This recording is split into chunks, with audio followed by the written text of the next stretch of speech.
Pravi, da je ura za začetek. Dobar večer. Dobar večer. Najprej bomo pozdravili najprej gospoda Božidara, ki nam je omogočil, da smo lahko tule noter.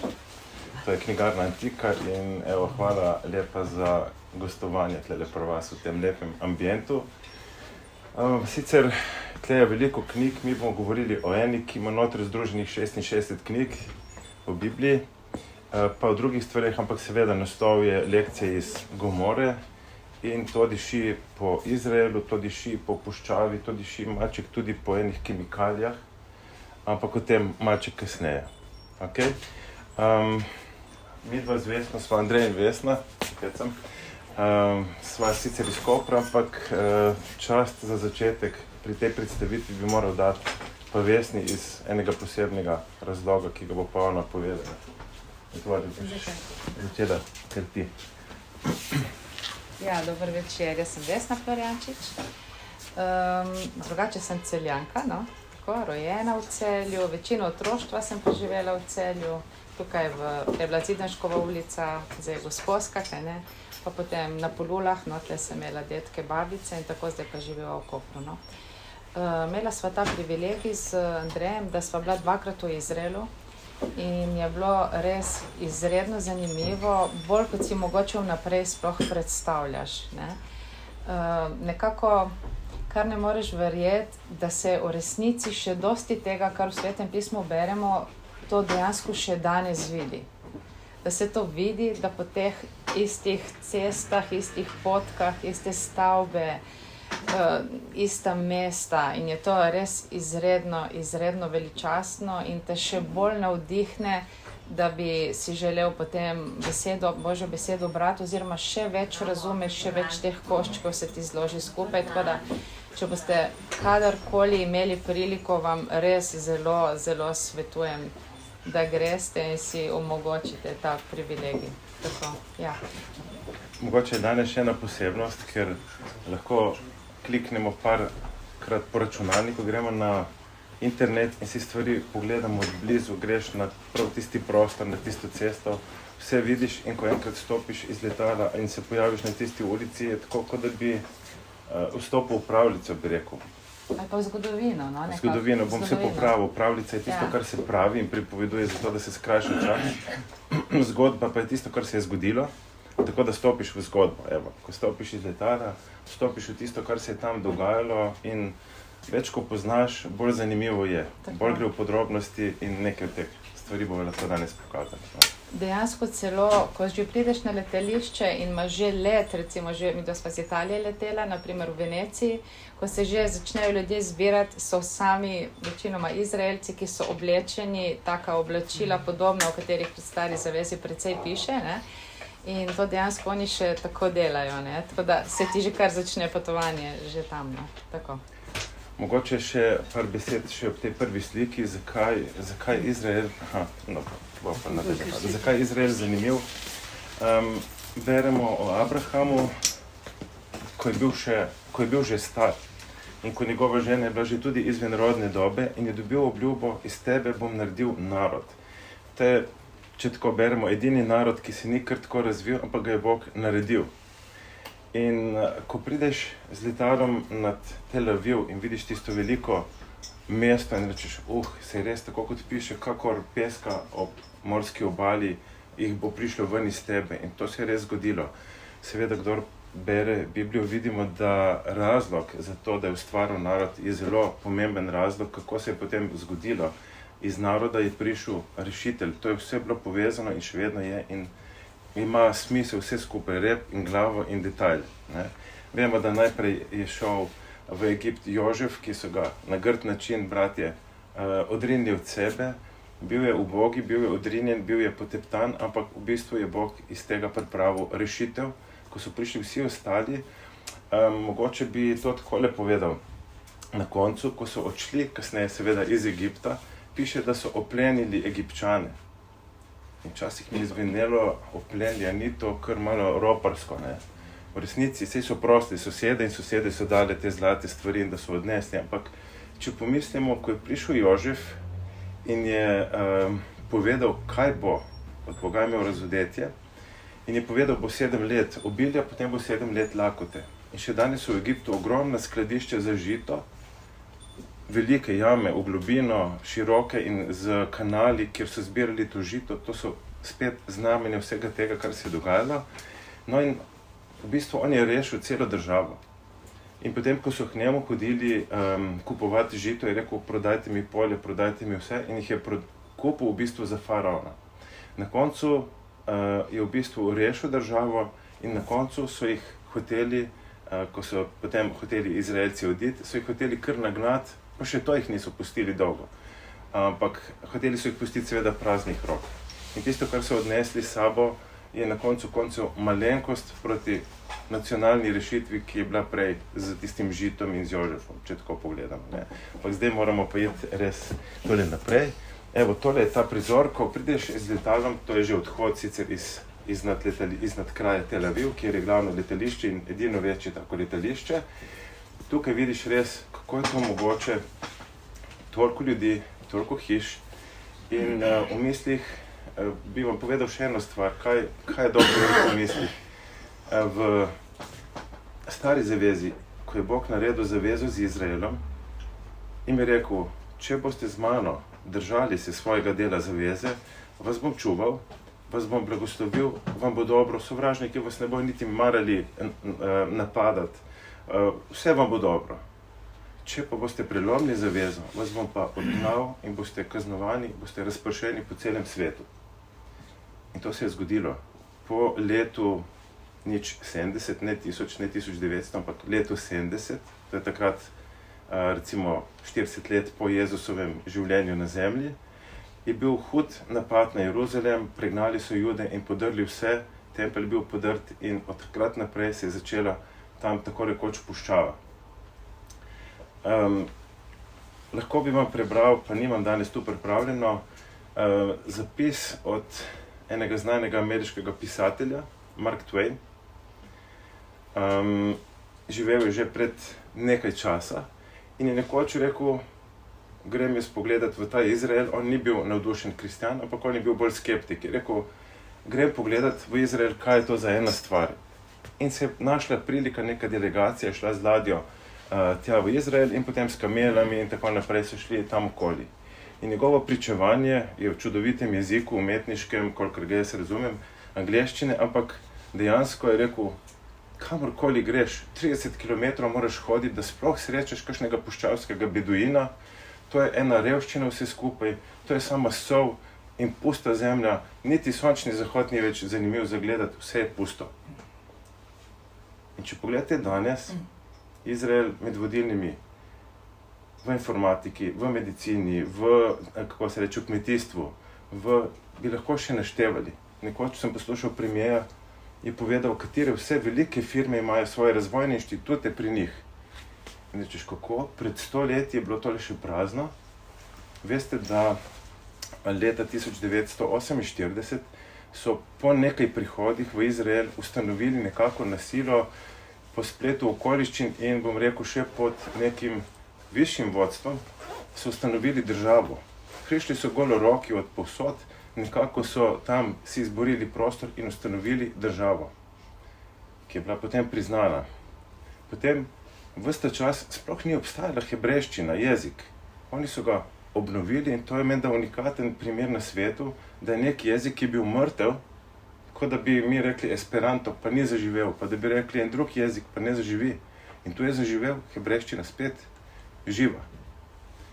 In ko to pogledaš, rečeš, kaj se to je zdaj nastalo in vmes pred 100 leti, sem prej povedal 1948, še ni 100 let od takrat, ko so komi ustanovili državo, vse vmes je bila praznina in naenkrat se je to zgodilo in rečeš, kako je to mogoče? In se spomniš, piše, ampak v poslednjem času vas pa vseeno pripeljem nazaj, ponovno postavim Jeruzalem in še druge stvari vse naprej. In rečeš, ko to celo sliko zloži skupaj, rečeš, glej to. ko priletiš na letališče, res so takšni prizori, kot je Vesna prej omenila. Klobuki, brade, taki, da ne vem, če vidite, laski ne odrezani, ne pristriženi in še kaj drugega. Na letališču je zanimivo videti, kako oni držijo svojo Toro in druge knjige. Tora je tisto, kar v Bibliji piše postava. Ne?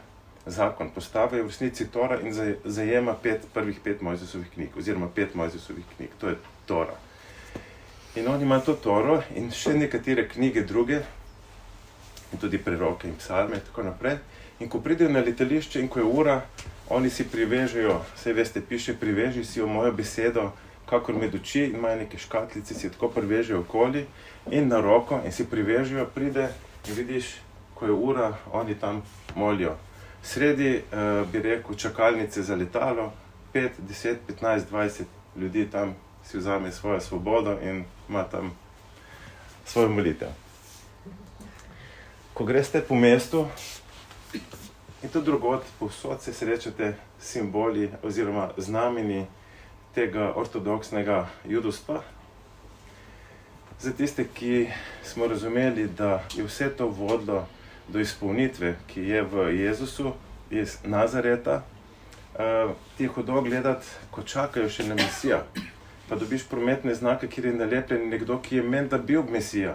In ne vejo, ali je bil ali ni bil, in je to še mnogo vprašanj in negotovosti. Lahko bi pa vseeno rekel, ceniš pa to vztrajnost.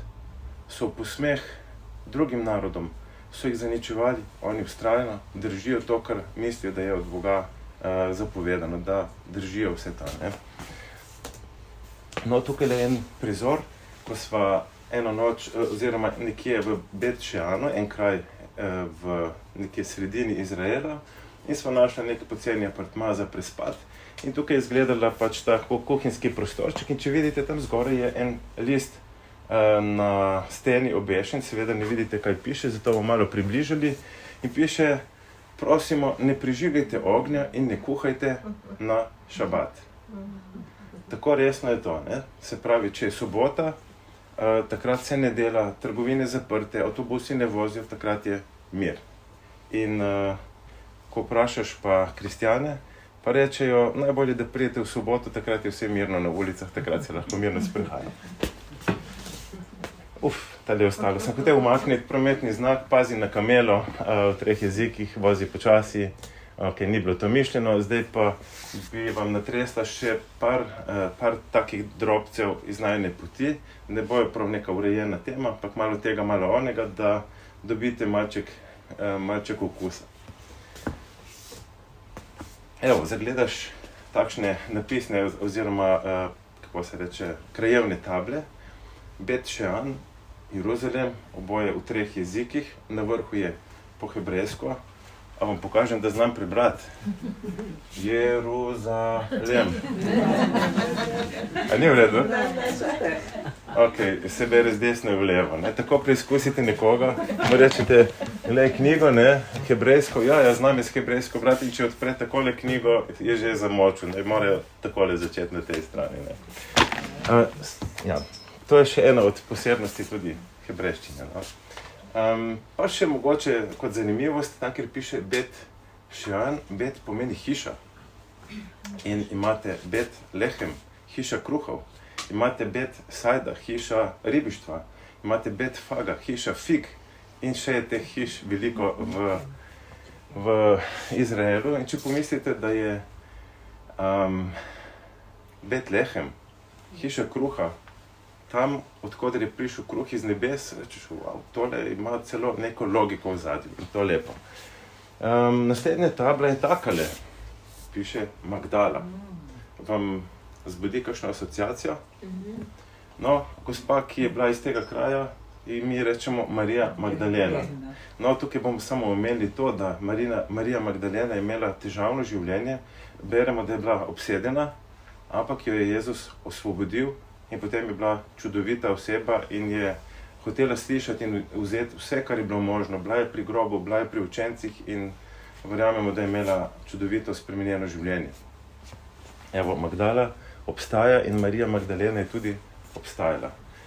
Gremo malo na eno drugo mesto. Vidite tole dolino tam spodaj, puščica jo bo pokazala. To je dolina, kjer sta se bojevala David in Goljat. Vidite, dva griča, na eni strani je bila vojska, mislim, da na oni strani, da so bili Filistejci, in na tej so bili Savlova vojska in pač Izrael. In veste, da je trajalo veliko dni, da so se tam dražili, kdo bo izval tega njihovega junaka, pač Goljata. In tam proti koncu teh 40 dni se pojavi David in vemo, na kakšen način se je ta stvar končala. Je treba komu povedati? Vemo, ne? S kamni iz potoka, pračko, in je podrl velikana, ki je imel neverjetne dimenzije,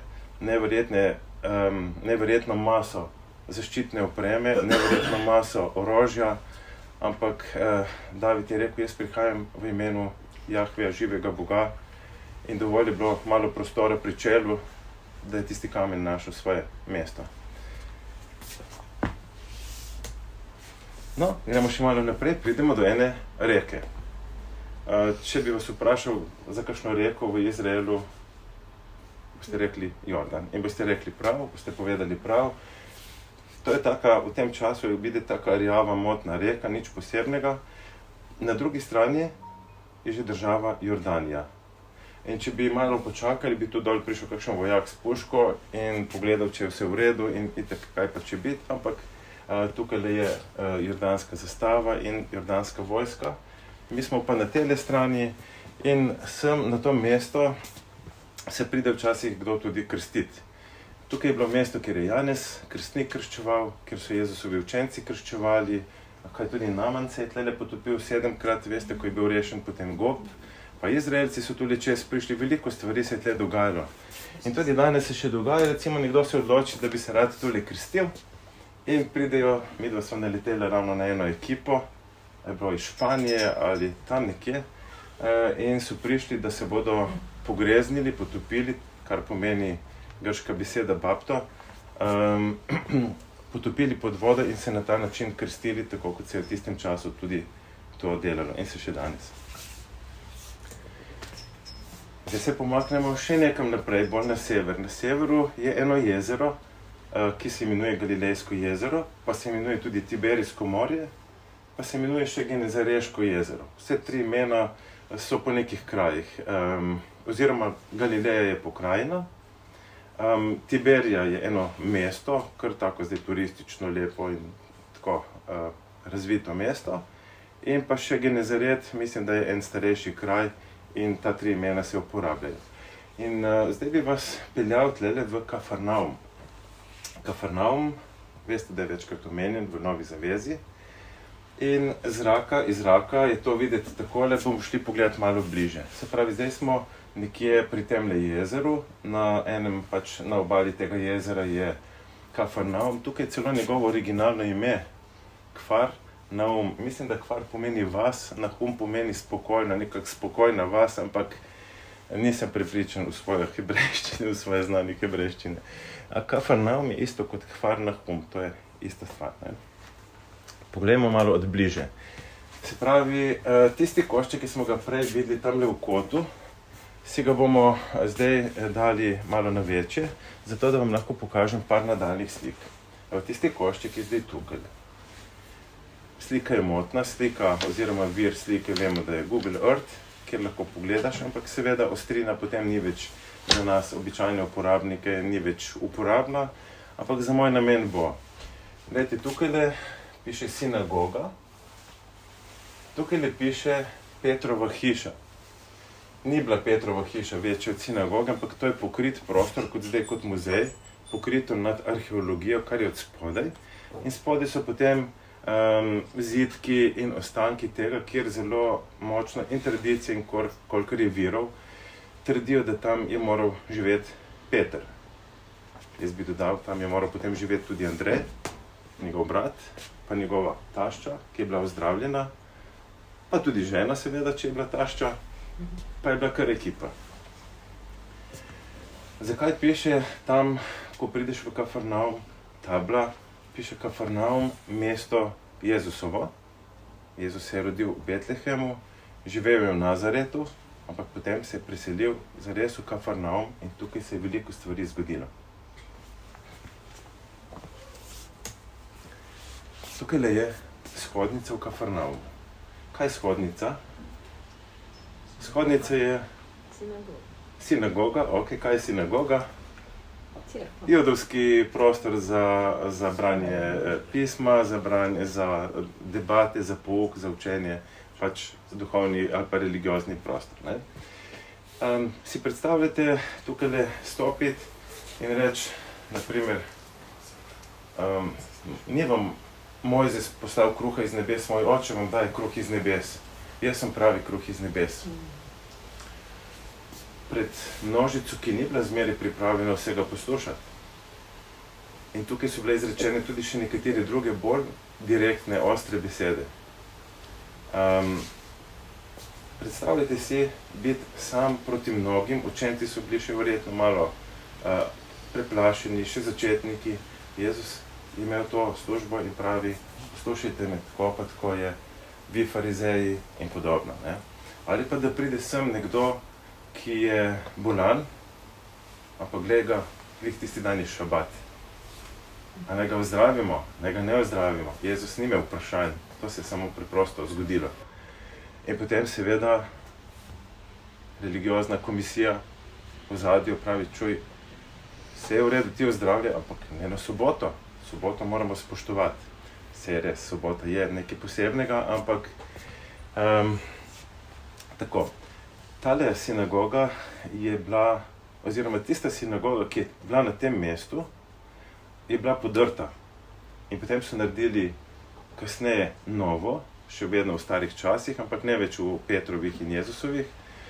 In tale tukaj je zdaj ta nova, seveda, ker to sva midva slikala, tiste stare ni več. Vse pa vidi od spodaj še nekakšni črni, tukaj se vidi bolj temno temelji, to je še od te stare sinagoge. Kasnejša je bila zrasla pač tlele gor. In tukaj imamo en kratek seznamček, kaj se je vse dogajalo v tem kraju, v Kafarnaumu. Se pravi, se spomnite, pri obali, sinagoga, Petrova hiša in smo že z nogami v vodi, to je vse na kupu.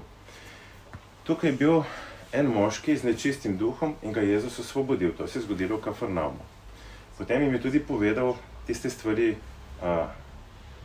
jaz sem, kako je že,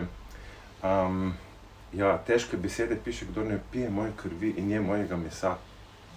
Tega niso razumeli in so ga hoteli kar zmlatiti. Povedal je tudi, jaz sem kruh iz nebes in podobne stvari, to je bilo, vse se dogajalo na tem mestu. Potem v hiši, tam, kjer je bil Jezus doma, pa Peter doma, kaj se je tam v hišah dogajalo? Tam je prišel stotnik in je rekel, gospod, moj hlapec doma je bolan. In Jezus pravi, dobro, bom prišel, da ga ozdravim.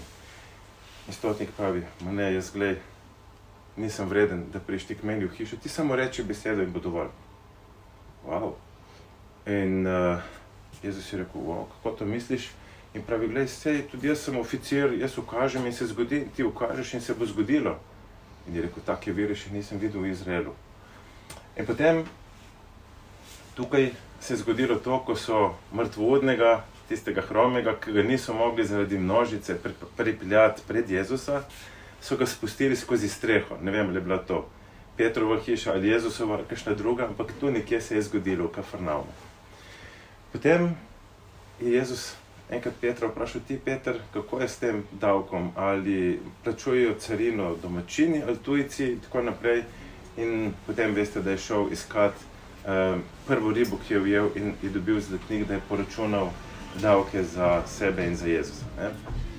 Potem enkrat, ko so prišli učenci sem nekam, so bili vsi še razgreti od debate, kdo od njih je največji. Glej, moramo imeti nek red, eden, ti si bolj pomemben po moje kot jaz in tako. In ko so prišli domov, so malo potihnili, ampak Jezus jih vprašal, o čem ste se pogovarjali po poti. In pa še, ko so iz jezera pluli domov proti Kafarnaumu, se je zgodil tisti vihar, o katerem poznamo mogoče iz Svetega pisma in je Jezus pomiril vihar. Vse to se je dogajalo tukaj, okoli Kafarnauma. Pa še verjetno kakšna stvar, ki sem jo zdaj spustil. Tukaj še nekaj ostankov. Poleg sinagoge, tam vmes nekje, so taki ostanki ruševin. In tukaj odzadaj je že morje, oziroma to Genezareško jezero ali Galilejsko jezero. Tukaj, to je že obala in se malo slabše vidi, ampak tule je že to. In zdaj, ko vemo vse to, bi lahko prebrali en košček iz Markovega evangelija in bi zvenelo že malo drugače. Poskusimo. Prišli so v Kafarnaum. Takoj v soboto je šel v shodnico in je učil. Strmeli so nad njegovim naukom, kajti učil jih je kakor nekdo, ki ima oblast in ne kakor pismouki. Pismouki so učili takole, ne? Ja, to je tako, ampak nismo čisto sigurni, da je tako, nikoli ne moreš vedeti, če je tako. Jezus je rekel, tako je, tako je, tako je. In ko so prišli, še nekaj, v njihovi shodnici, pa je bil prav takrat človek z nečistim duhom, demonom. In potem se je zgodila ta osvoboditev. Ko so prišli iz shodnice, so z Jakobom in Janezom, to sta druga dva brata, ki sta tudi živela tlele, takoj odšli v Simonovo in Andrejevo hišo. Simon je Peter, ne? Se pravi, tisto hišo, ki smo prej o njej govorili. Ko pa se je zvečerilo in je sonce zašlo, so prinašali k njemu vse bolnike in obsedene, vse mesto se je zbralo proti večeru okoli hiše tam okoli. Se pravi, obseden je seveda v zdravu, novice so se širile, dobre novice sploh, in piše, zvečer se je tam okoli zbralo celo mesto. Še naprej piše, on jih je v zdravu in potem je šel na samoten kraj in je molil. Evo, to se je zgodilo v Kafarnaumu. Sem mislil, da bo morje kaj zavalovalo, pa ni hotelo. Bi moralo malo zavalovati morje. Gremo še malo ob Galilejskem jezeru, od Kafarnauma naprej. Čisto gor na vrhu je bila Betsaida, spet je Betsaida. In to je bil nekoč pomemben kraj. Je bil celo neke vrste vladavina, gesurski kralj in tam je bil tudi kralj David okoli in tako. To je bilo v starejših časih.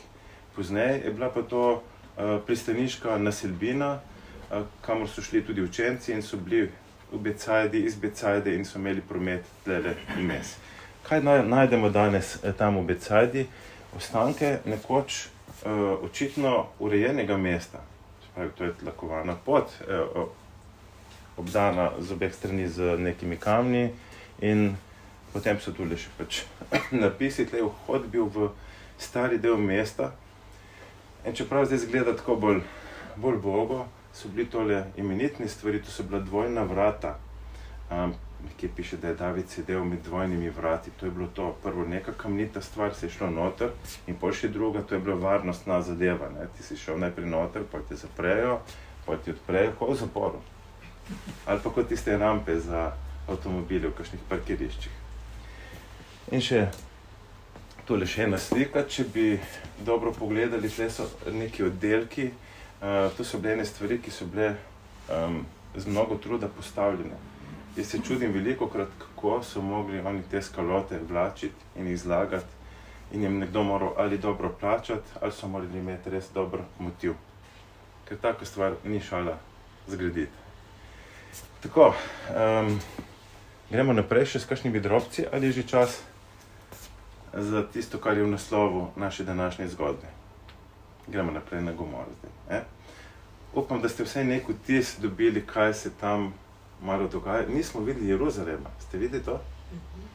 Je še tega veliko, ampak danes sva hotela nekaj teh drobcev in pa tudi v letošnji rundi, se pravi maja, nisva bila v Jeruzalemu, ker je bila neka kritična situacija, pa sva rekla, saj imamo neke druge namene, načrte in nisva niti bila v Jeruzalemu tokrat. Sem bila samo večer. So bila? Ja, pa res. Ja, res je. Okay. Po neki zanimivi poti je najen gostitelj, ki je Izraelec, pripeljal potem v sam center, tako da nisva niti dobro se zavedla, da sva sredi Jeruzalema. Vse popravljam. Ja, res je. Dobro, zgodba o Gomori je deloma moja zgodba, s katero sem se srečal pred že več kot 20 leti.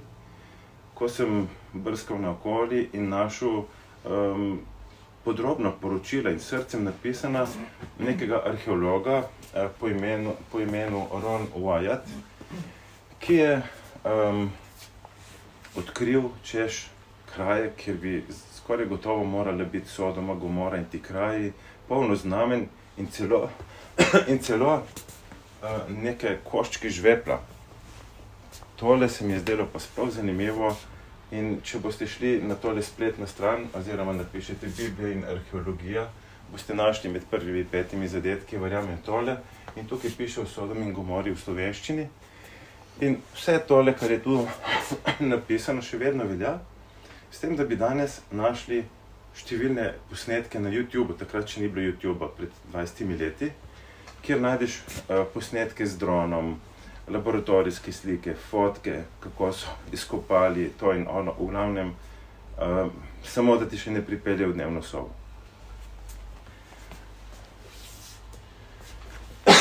No in ko se je pokazala prilika, da bi šla spet v Izrael, sva imela želje porazdeljene tako, Vesna jih imela nekaj, jaz sem imel pa eno. In ta ena je bila, če bi našel košček žvepla, potem bi imel nekaj v roki za pokazati komu drugem. Je rekel, glej, imam košček žvepla iz Gomore. In kaj bi bile reakcije ljudi? Kako si, to je neka pravljica, si Gomora, pa Sodoma, to sploh ni obstajalo. Nekdo drugi bi rekel, pa saj to je danes menda pod mrtvim morjem, pokrito. Kakšen tretji izgovor, četrti in tako naprej. Ampak za tiste, ki nismo prepričani samo po eni zgodbi, ki poznamo mnoge aspekte iz Biblije in vemo, kako resnične so te stvari, rečeš, ne, moja vera, da se je to res zgodilo tam, ni odvisno od ene kroglice ali koščka žvepla. Ampak če bi ga pa imel, pa da ga lahko vam pokažem, pa komu drugemu, rečeš, to bi bilo nekaj. In potem sem rekel, Vesna, jaz imam samo eno željo, ostalo gremo lahko po nekem drugem programu, ni problem. In tako sva naredila najprej logistično potezo. Z letalom sva prišla v Tel Aviv, tlele nekje letališče, okoli polnoči. Kar pomeni, da do Jeruzalema prideš v urci 2, to niso velike razdalje vse skupaj. Recimo, ne vem, če je to 100 km, če je to 50, tako. Ampak kaj če va početi ob 2 po noči v Jeruzalemu? In ko se bo vse skupaj začelo, se izgubila par ur, zbudiva se, ali pa znajdeva se sredi neke gneče in si tam priklenjen noter. In potem sva rekla nič, gremo kar tako izjutraj, od polnoči, tlele mimo Jeruzalema, se spustiva do doline, kjer priteče reka Jordan v mrtvo morje, in potem tukaj ob morju greva naprej dol proti najnemu cilju, domnevni Gomori. In tako smo naredila. Ko prideš po cesti že na tisto mesto, se že iz ceste vidi nekaj posebnega tlele od zadaj. Tukaj od zadaj je normalno rjavo hribovje, tukaj spredaj pa so neke svetle lise in sva rekla, pa to je tako, kot da bi videl res neko mesto. Midva sva bila sicer pripravljena, da bo treba kakšne 3 km gaziti po kakšnem puščavskem pesku v vročini, ampak bova že imela 5 litrov vode s sabo in bova nekako preživela. Na koncu se je izkazalo, da je to zelo dostopno. Celo tukaj lahko še nekje z avtom, še malo bliže prideš in v redu greva pogledati. Ampak zdaj se moramo najprej vprašati, ali smo vsi prepričani, da vemo, kaj se je tam zgodilo. In ko sem nekje drugje tole pravil, nismo vsi poznali zgodbe, tako da, če ste za to, bi vas povabil, da preberemo par vrstic te zgodbe, da bomo vedeli točno, o čem govorimo. Te lahko prosim, jaz na zraven. Ja, naprej. Se pravi, zvečer sta angela prišla v Sodomo, ko je Lot sedel pri sodomskih vratih. Ko jo je zagledal, je vstal, jima šel naproti in se priklonil z obrazom do tal.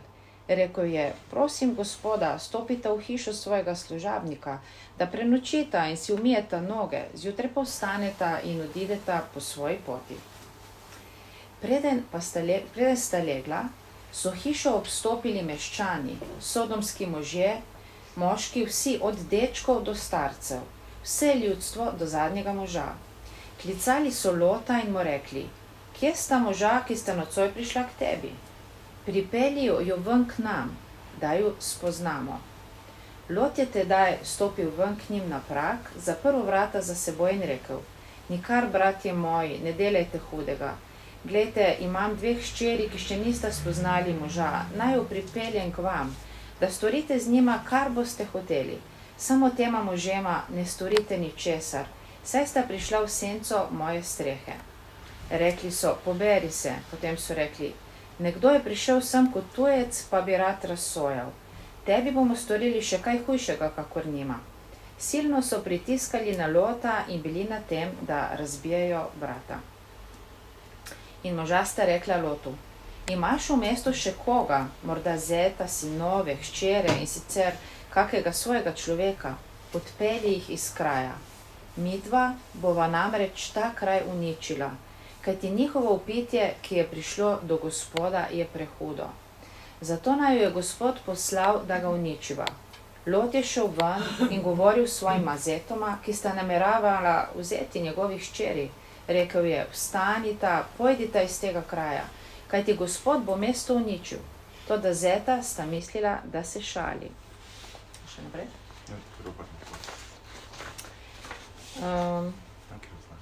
Tukaj? Ja.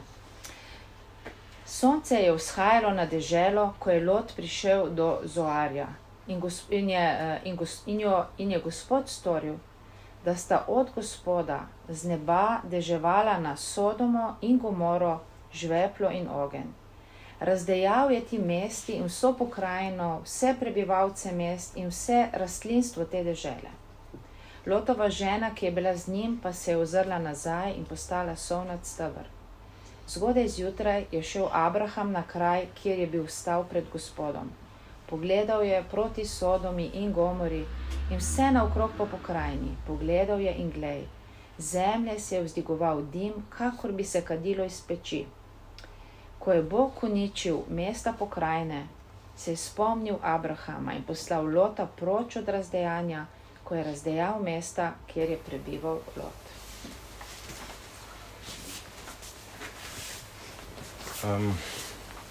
Ste vidi, ali če ste opazili, piše, da so prišli vsi sodomski moški tja, da bi spoznali tale 2 gosta. Tale spoznali je nedvomen jezik Biblije, ki govori o spolnosti. Se pravi, ni to, se bomo rokovali, Lot pa bi rekel, ne delajte hudega. Govorilo je o homoseksualnosti dobesedno. Kazen za to stanje, v bistvu stanje je bilo tako hudo, da je Bog poslal 2 poslanca, to je zaradi ljudi je Bog videl daleč, da sta prišla in sta rekla: greva se prepričati, če je res tako hudo. In to, kar sta doživela, ni bilo treba drugih testov delati, je bilo še hujše od tega, kar bi si kdo mislil. Skratka, piše, smo prebrali, kaj se je zgodilo. In piše, da je zaradi tega sta imela pooblastilo in sta rekla: bova uničila to mesto. V resnici je bilo več mest v dolini, vsaj 4 ali 5.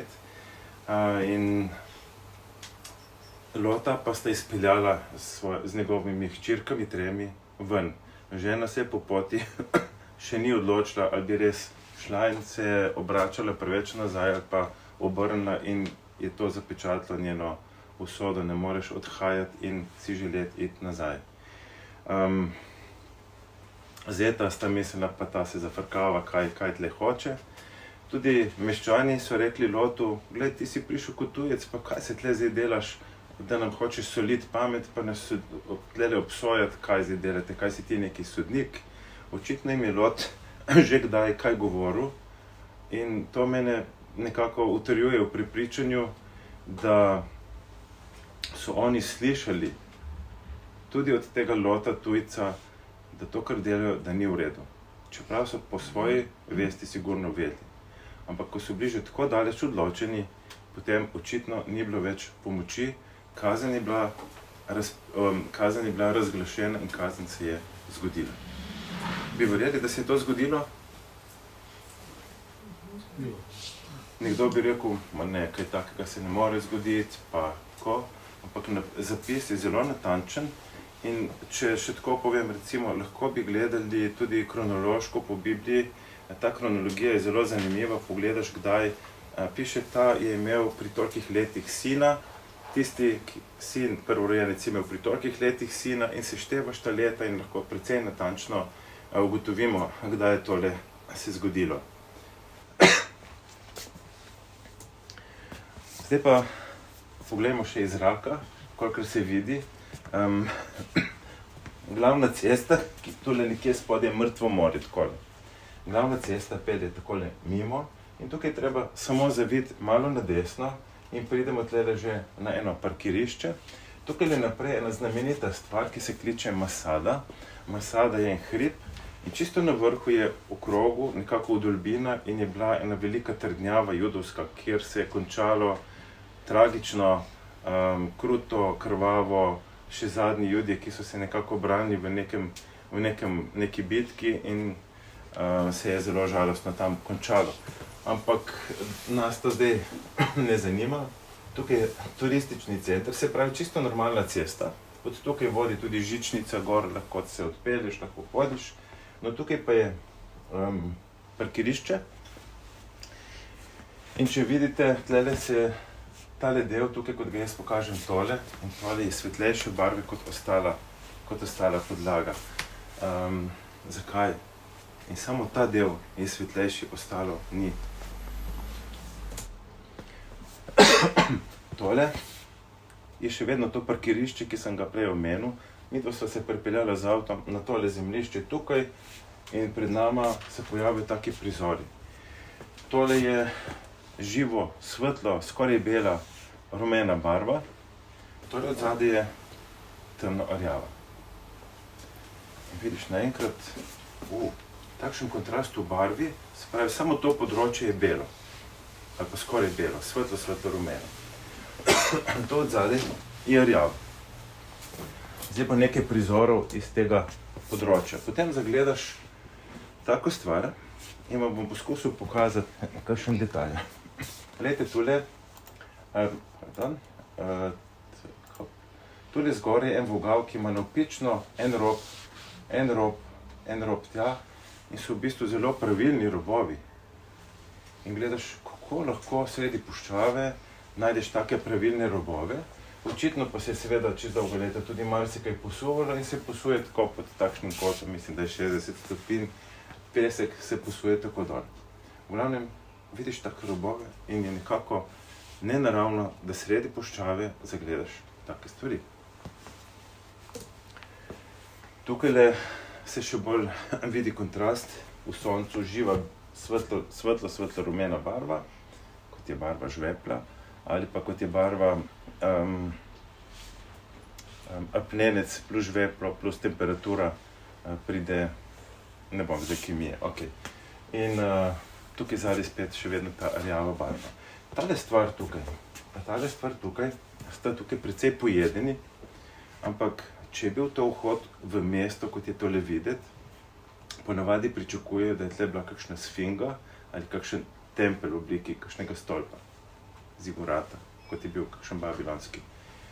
In tukaj bi bilo čisto možno, ker je na vstopu v tole mesto, ki se tlele naprej nadaljuje. To sliko ste že videli?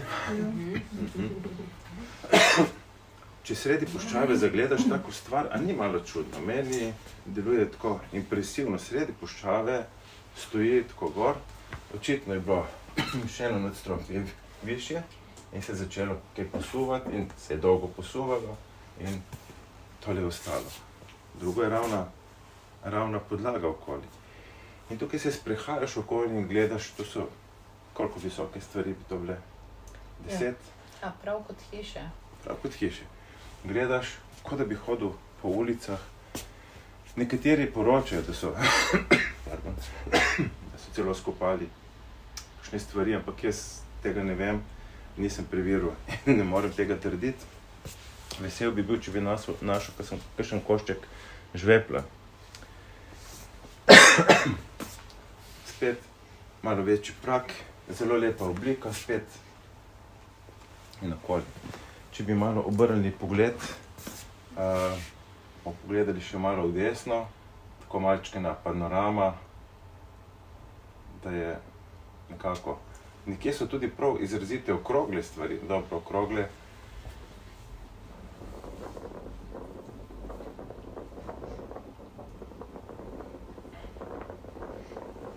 Če pogledate po sredini, pa je prazno, ravnina, tam kar nekaj nastaja, kot spet tele robovi.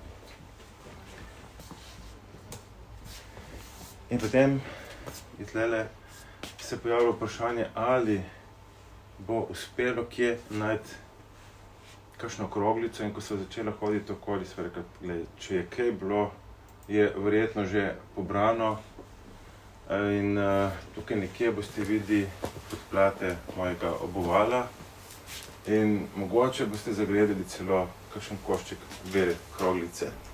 Če pa ne boste, vam jo bomo zumirali, da jo boste. Evo tako. To je bilo, sem rekel, ne morem verjeti, Vesna mi, ko si me ti poklicala, kako je že bilo. No, mislim se, kar ti našel. In ni bila ena, so bile 3 ali 4, ena zraven druge. Jaz domnevam, da to je bilo in da jih je še več tudi kje noter, ampak da je moral biti ali neki dež ali neki veter, jih je odkrilo in evo so se pojavile. In potem tisti dan nismo našla nobene več. Ampak vse je dovolj. Če bi jo videli, bi verjeli. No, tukaj sem našel še eno, ki je bila v malo slabšem stanju. Pa sem rekel, dobro, pa dajmo jo riskirati, pa jo malo popraskam, da vidim, kaj je noter. In ko popraskaš, noter je skoraj čisto bela. Svetlo, svetlo rumena. Tako izgleda žveplo. Zdaj, ne vem, koliko smo kemiki. Kdo že videl žveplo? V prahu? A kdo ni, bi ga hotel zdaj videti?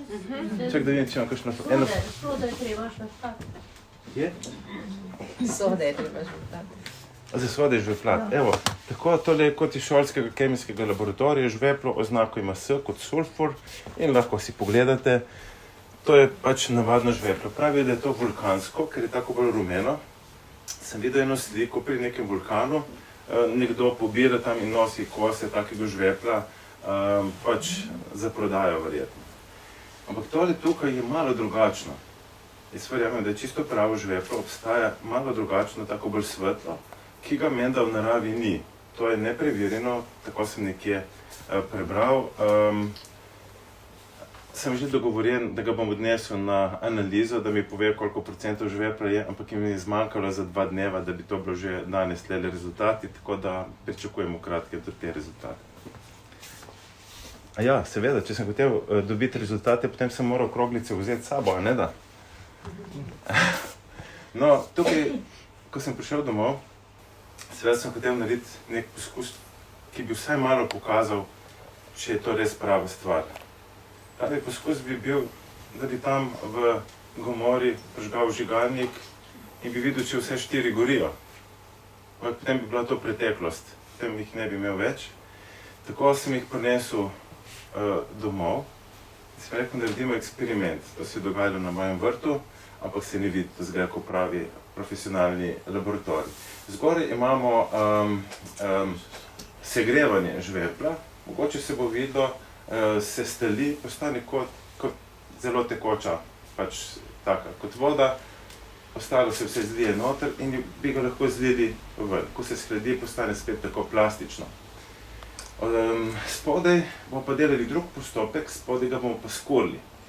To pomeni, da bomo tle malo pripeljali ognja. Čas, ko se to zgornji tali, bomo tega le pognali, da se bo kaj skurilo. Da vidimo. Ne. Kje si? Tukaj, tukaj je imel malo težave z gorenjem, to je to žveplo. Je imelo malo težav z gorenjem in mu je bilo treba večkrat pomagati z vžigalnikom, ampak potem se je nekako odločil, da bo zgorel. Glejte, tukaj nekaj je bilo, malček se stali, potem nekaj začne, skoraj da ne vidim plamen. Potem sem mu malo kasneje posnetka nisem odrezal tega viška, ampak bomo zdaj dali malo naprej, da ne bo preveč dolgočasno. Evo tukaj in zdaj ga malo še podkorim, potem pa se je kar nekako odločilo, pa je šlo malo bolj. Tukaj zgoraj, če ste ujeli, sem ga poskusil že zliti ven tako tekoče je postalo. To je pač zdaj malo kemije in nič drugega. In seveda zdaj čakamo na kritični trenutek, evo tukaj se vidi še gori, če bi dobro pogledali, je tak modrikast plamen, komaj viden. In ta črnoba tukaj oddaja še toploto, izgoreva pač in napreduje, ne, takole tle je že tudi malo zgorelo in tako. In zdaj bi prišel kritični trenutek, ko bi moral vzeti košček mojega žvepla pa ga probati zažgati, to bi bil ta prizor tlele. Pa poskusimo. In tole sem probal, to je bil en majhen košček mojega gomorskega žvepla in odrezal se je za 5 kos plusov. Glejte, kako lepo gori, se tali, gori, ga bo kar požrl. Tukaj se malo vidi modrikast plamen. In ko sem to videl, sem si že oddahnil. Sem rekel, vsaj ena gori, potem sem poskusil na vse 4, ki sem jih imel in pri vseh je gorelo. Tako da, kar se mene tiče, pri te zadnji me je zgrabil kašelj, ta pravi, to je od žveplovega dioksida, ki peče v nosu. Ja, ne bom obljubil večernega kurjenja tlele, saj žvepla še nekaj imamo, ne, ampak to je za poslati ljudi stran. Dobro, tako stvar dogoreva v tej črni barvi. Da vidimo, kaj bo se od njega ostalo. Takole in na koncu ostane še prav nekaj malega tegale črnega. Ko sem postavil eno ob drugo, eno kroglico iz gomore in tukaj je prah tisti, ki smo ga imeli zdaj okoli, tak rumen, bi videli, ta je že kar precej živo rumena barva, topla rumena, ta je zelo hladno rumena, skoraj proti beli gre. Tukaj je tisto, kar je zgorelo z muko, to je bil ta prvi primer, to je tale ta zadnji na robu tele plošče, ki je zgorel s petko zgoraj in s plusom, petko s plusom, sem rekel. Tako, če pa rabite na eBayu, dobite na kilo, mislim, da to tak paket stane nekih 700 evrov, skratka ljudje hodijo tam, žanjejo, pobirajo in prodajajo celo na internetu, dokler ne bo se nekdo zganil in bo rekel, čakaj, ampak to je arheološka znamenitost, zavarujmo, ne, zaenkrat ni videti nobenega. Tako, zdaj se vrnemo nazaj v Gomoro. To seveda je, zdaj, če bi vi videli kakšno kroglico, bi verjeli, ne, da če ne, pa bi tudi. Kako? Evo, če bi jo imel, bi vam jo pokazal in ker jo imam, vam jo bom pokazal. Okay. Jaz sem jih pripravil, da bojo šle na testiranje, da bojo vzeli vzorec ven in sem jih pripravil takole, so zalite v smoli, razen na vrhu malo gleda ven, da bojo lahko potem vzeli vzorček, ga dali v tisto analizno napravo in potem jo bom zalil do konca. Tako da se lahko z lahkoto prime in pogleda in izvolite, pogledajte. To so kroglice direktno ali pa tako iz tega kraja, ki sem ga zdaj pogledal. Tako, zdaj, če je to res grozna zgodba, o tem ni dvoma.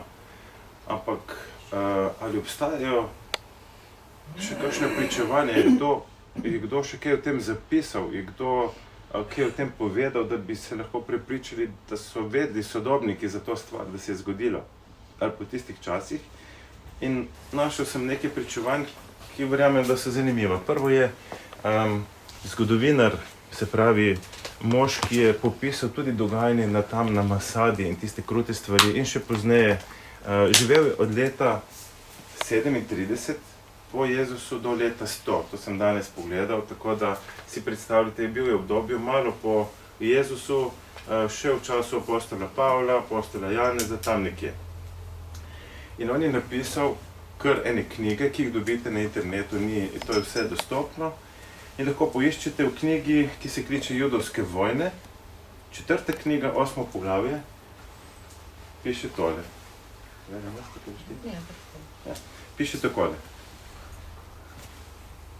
Skromen moj prevod, kakorkoli najbolje sem znal, v glavnem o tem v angleščini je na internetu in piše takole.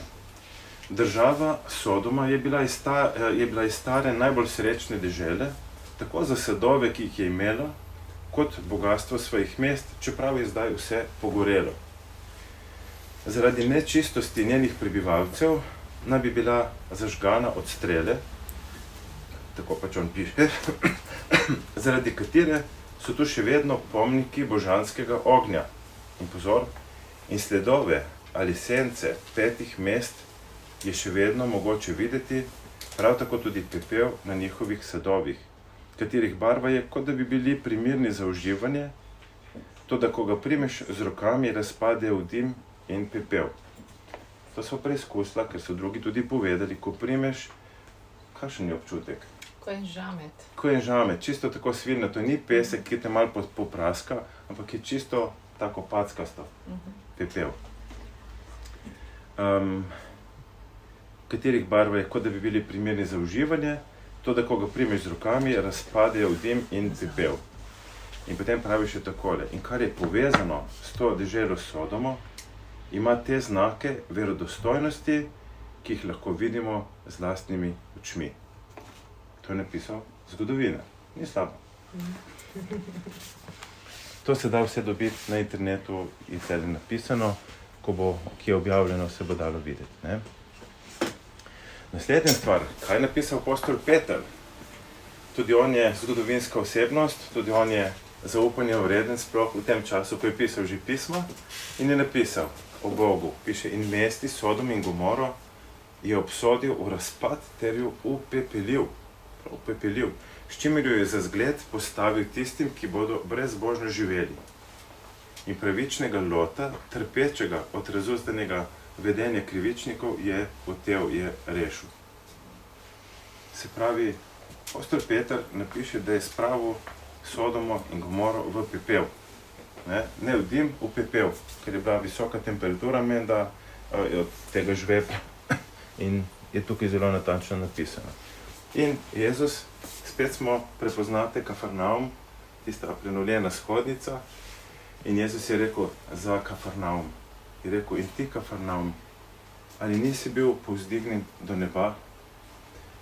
V tebi zdaj dodam noter, kaj to pomeni, toliko čudežev se je tukaj zgodilo, vse ste imeli pred sabo, jaz sem vas poučeval in pravi, v podzemlje boš pahnjen, kajti ko bi se v Sodomi zgodili čudeži, ki so se zgodili v tebi, bi Sodoma stala še danes. Kaj to pomeni? Sodoma je imela majhno pričevanje, da so delali narobe, ampak to je bilo dovolj. Oni so pa imeli veliko pričevanje in niso se spreobrnili in niso sprejeli generalno. Nekateri že, ampak kot mesto očitno ne. In pravi, primerjava s Sodomo je kruta, ampak pravi, vi ste zdaj na slabšem, ker ste slišali in se niste odzvali.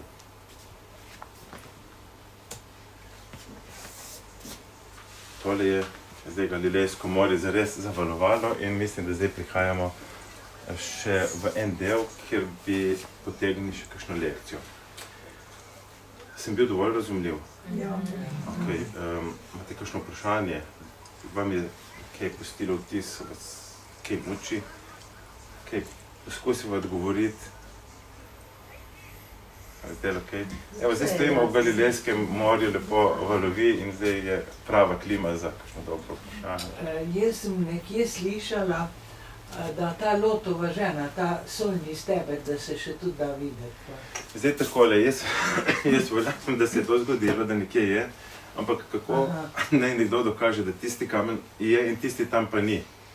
S tem imajo probleme. In potem ugotavljajo, kje so morali oni bežati iz Sodome proti Zoarju, kaj je tam in tako, dokler ga pa ne bi podrli in da bi videli, kaj je noter, pa ne upa noben trditi, da je to res to. Ne? Ampak jaz nimam dvoma.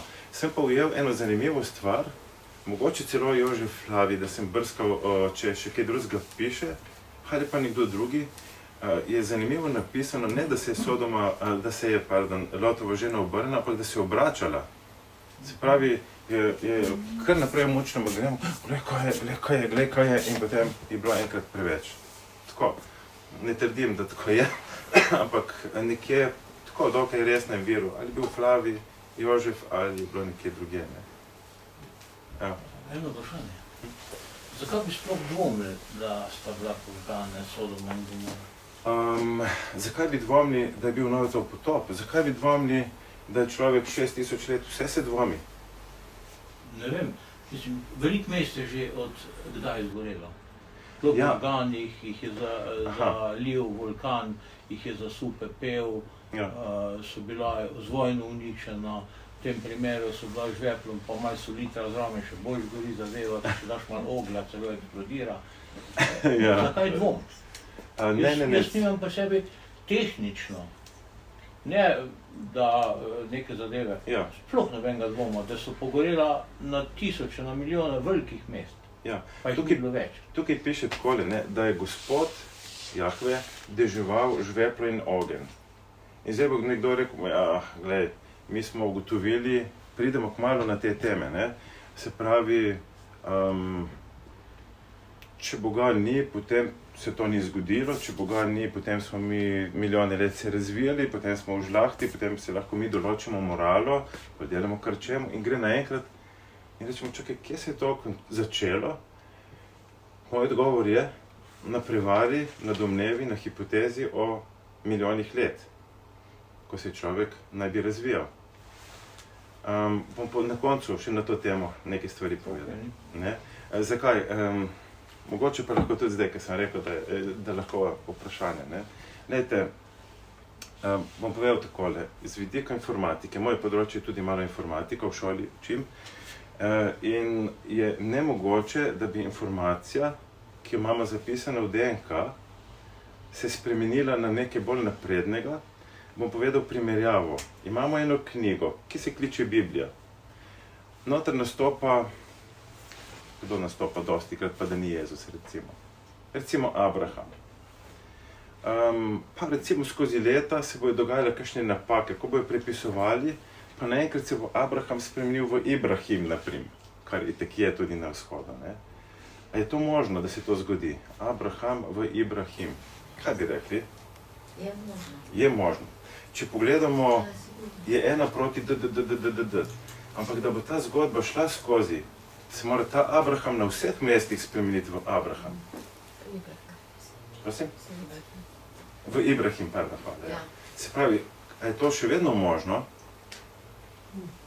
Ja, teoretično je možno, ena proti milijarde, ne?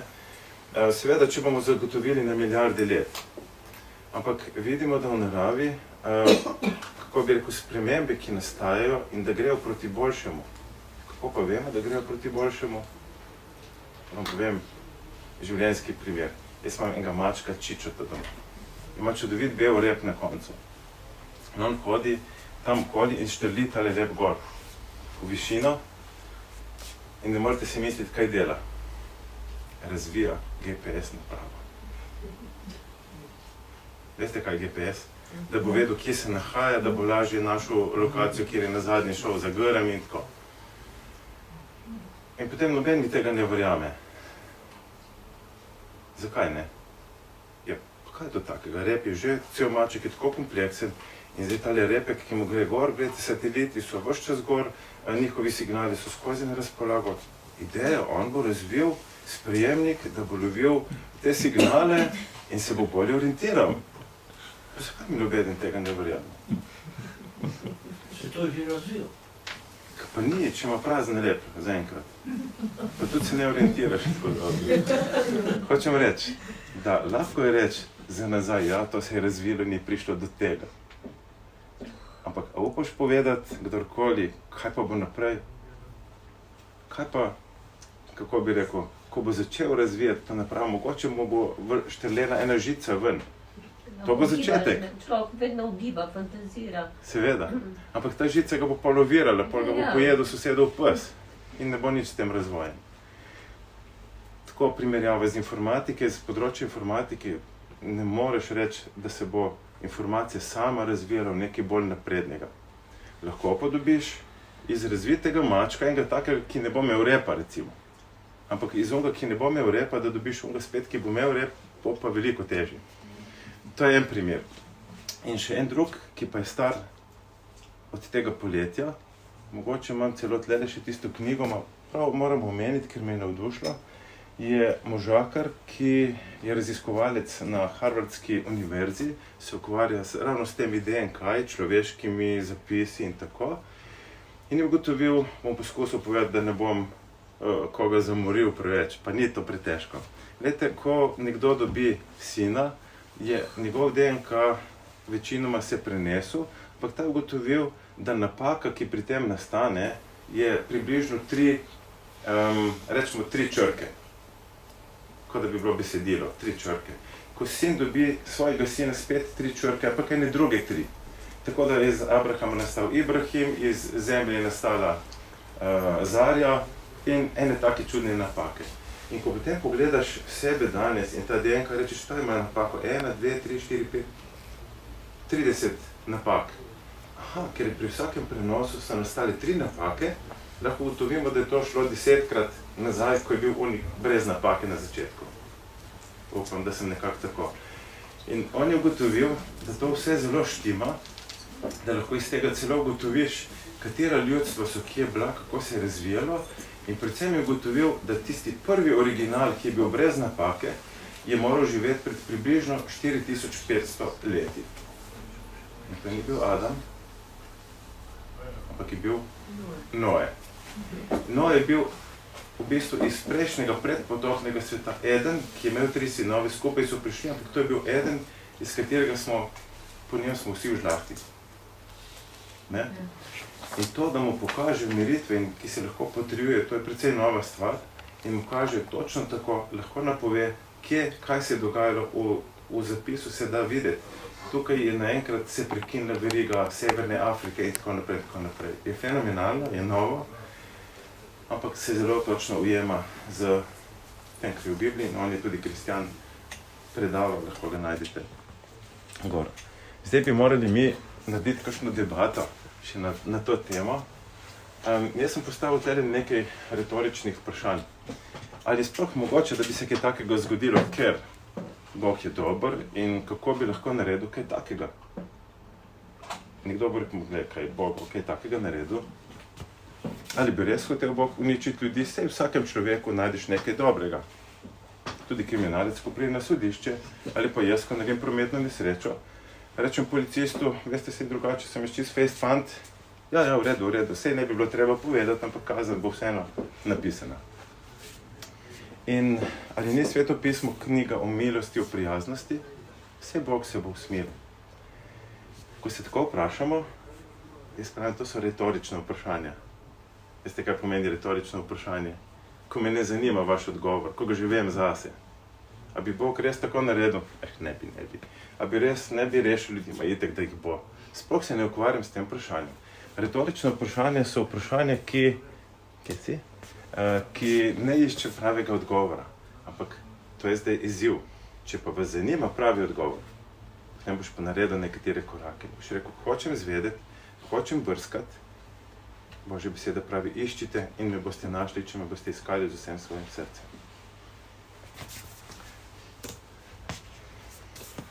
Tukaj je nekaj ostankov, vse to res zgodilo, je tole res bilo tam, imamo kaj za pokazati in tole mislim, da smo dovolj že povedali. Tukaj imam še eno časovnico po Bibliji, pred približno 6000 leti, se pravi približno minus 4000 leti pred Jezusom nekako ima Biblija začetek, stvarjenje, potop in tukaj je nekje vmes, se pravi, če pogledamo potop, babilonski dogodki in razselitev po svetu, Abrahama je poklical in Abraham je prišel potem skupaj z Lotom v to obljubljeno v izraelsko deželo, ki ni bila še Izrael, in par 10 let ali pa nekaj takega kasneje se je moralo zgoditi to, kar smo danes, o tem, kar smo danes govorili. Jaz bi rekel tako približno 20 let po tistem, ko sem prišel, sem kar tako eno letnico tu nekje. To se da dokaj točno postaviti in ostale stvari se da še bolj točno. Se pravi, govorimo o zelo natančnih časovnih okvirih in če znanstvene raziskave, DNK in to potrdijo, reče čudovito. Vse štima in hvala Bogu, tisto, kar sem po srcu že itek sprejel, razumel ali vedel, se samo še potrjuje in tega se veseliš. Reč, super, smo v pravi zgodbi. Zdaj pa eno vprašanje. Kje je bila sodomska policija, ko se je to zgodilo, in sodomska vojska? Vse pa so naredili, nasilje. Cela publika pride na eno hišo, hoče vlomiti, hoče narediti pač nekaj. Kaj mislite, kje je bila policija takrat? Zraven. A že piše? Ne. Kaj zraven? Zraven je prišla. A je prišla zraven? In kaj so delali? Ja, isto so zahtevali. Aha, so se pridružili ostalim. Ja. Ja, ker piše, da so vsi moški se pridružili v tem, mi rečemo zločinu, jaz pa si rečem, vse kaže, da so oni to stvar uzakonili. In potem so bili vsi na strani zakona, vključno s policijo in vojsko, če se jo meni. Kaj pa ženske? Prosim? Kaj pa ženske? Ženske so pazile hiše doma, verjetno. Ne vem, gledajte, v taki pokvarjeni... No, mislim, se veste. Ja. So bile pa pridne. V taki pokvarjeni situaciji si težko mislim, kaj so pač ženske počele, niti ne bom ugibal. Potem se postavi naslednje vprašanje. Ali lahko to, kar Biblija imenuje greh, sodomija se je reklo včasih, to so vsi vedeli, kaj pomeni, danes ne vejo. Ali je možno, da bi se tako stvar, tak režim v zakonu, da bi rekel, to se mi dogovorimo, to je legalno, policija je z nami, vse je v redu. Je to možno? Ja. Je možno. Tukaj bi bilo čisto možno, da so uzakonili in zdaj smo vsi na strani zakona, gremo, tujci so prišli, dva fanta, gremo mi pogledati. Nažalost. Greh, nam ena beseda manjka, greh je vse, kar je proti temu, kar je Bog povedal, kako ne uporabljamo, kako ne živimo, kako je navodilo za uporabo človeka, no, če tako rečem. Ste slišali že kdaj ono slovensko, poskusiti ni greh? Koliko ljudi je specialistov za greha, ne? Jaz bi takega vprašal, vidim, da ti veš, kaj je greh, daj mi malo povej o tem. In poskusiti ni greh je fraza, ki je kruta, ker če ti si se odločil, kaj je greh, potem si verjetno vzel svoje merila in po svojih merilih boš verjetno kar čisto v redu in sprejemljiv. Ampak kaj je greh, bi morali pogledati nekam drugam. Veste, ko jaz naredim neko napravo, vse so manjše, ampak ko jo naredim, moram narediti navodilo za uporabo in recimo, da bi bil to pralni stroj, bi rekel, mora se ga tako uporabljati, ker namestiš lepo na tistem mestu, pritrdiš, tako pa tako pa tako. In želimo vam, da vam bo dolgo in dobro služil. Potem pa nekdo se spomni, pa si ga pripelje na klanec, reče, vse ima dva koleščka od spredi, veste, ona dva, da ga premakneš, ne. Pa se malo fura, pa nekaj se poroži, pa reče, prav zagrenil mi je življenje, to ni nobeno življenje s tem strojem, ne. Vse je vse jasno. Ga je uporabljal proti navodilom, ne more pričakovati, da bo deloval tako, kot je bilo predvideno. In tako, kot smo mi ustvarjeni čudovito in z dobrimi navodili, bi morali imeti čudovito življenje, če bi šli po navodilih. Če greš proti navodilom, si sam kriv. Recimo, lahko razglasimo, ta stvar ni greh. Ampak nismo mi tisti, ki bi lahko to razglasili. Mi ga lahko razglasimo in ne bomo kaznovani, ne bomo aretirani zaradi tega greha. Ampak to je še vedno greh in posledice bo sledile in jih bomo trpeli. In ne bom preveč se spuščal v družbi in podobno, ampak je trend, da bi razglasili marsikatero stvar, da ni greh zato, da bi pasalo našem mesu. Začelo pa se je takrat, ko smo rekli, pustimo, Boga ni. Sodoma je lep primer, tu so izgnali vse to ven, zdaj mi lahko delamo, kar hočemo. Poglejmo še eno stvar, imam samo še enih par tehle citatov, ki je vredno jih pogledati. Tukaj iz knjige Izaija, čisto neka druga knjiga, govori o nekih drugih ljudeh, ampak jih primerja s Sodoma. In pravi takole, pogled njihovega obraza pričuje proti njim in svoj greh razglašajo, tako kakor Sodomčani, ne skrivajo ga. Gorje njihovi duši, ker pripravljajo hudo sami sebi. Če prevedem, tisto, kar je sramotno, so razglasili za ponos. Me razumete? Se pravi, ko reče nekdo parado ponosa, a res, kaj ti to kaj jemlje dostojanstvo, da moraš dvigati ponos? Ne, in tukaj kaže tisto, kar bi se morali v resnici, kar je po Božji besedi sramotno, razglasijo parada ponosa. Se bomo dokončali tudi tole. Tukaj smo še omenili za Lotovi dnevi, Lota smo srečali in to je Jezus govoril. Pravi, podobno bo na koncu, ko pride sin človekov, bo podobno, kot je bilo v Lotovih dneh. Piše, jedli so, pili, kupovali, prodajali, sadili in zidali, ampak na dan, ko je šel Lot iz Sodome, sta padala z neba ogenj in žveplo in vse pokončalo. Tako bo tudi na dan, ko se bo razodel sin človekov. Tukaj piše še, če vas ne poslušajo, ko jim poznanite dobro vest za rešitev, 5 od njih njim bo težje kakor sodomski in gomorski zemlji na dan sodbe, da ne bo preveč. In zdaj še končni povzetek. Dejstva, ki smo jih pogledali, jaz ocenjujem, da se ujemajo s tistim, kar je zapisano v Bibliji. Sodba na tistimi mesti se je zgodila. Sodba se je zgodila. Ali je res se bi morala, a se je, sodba se je zgodila. Ko zapustimo Božje stvari, potem zabredemo. Moralna ni tisto, kar se mi dogovorimo. Moralno je to, kar nam je dano od zgoraj, od tistega, ki nas je ustvaril. Drugo smo že slišali, grehe lahko zatajimo, ampak posledice nosimo in pridejo same. Ampak zdaj imamo še ta zadnja stvar. Jezus je povedal o grehu, ampak tukaj prije zdaj preobrat na dobri del. On je povedal tudi zdravilo. On je rekel, vi pogubljeni grešniki, bežite, mi smo zdaj druga rasa, ampak je rekel, mi je povedal naravnost, vi ste pokvarjeni, vi ste hudobni, ampak jaz sem zato prišel, zato, da vas naredim nekaj drugega. To je zdaj, nekaj upanja se je zasvetlo. Predzadnja slika in potem prije še zadnja.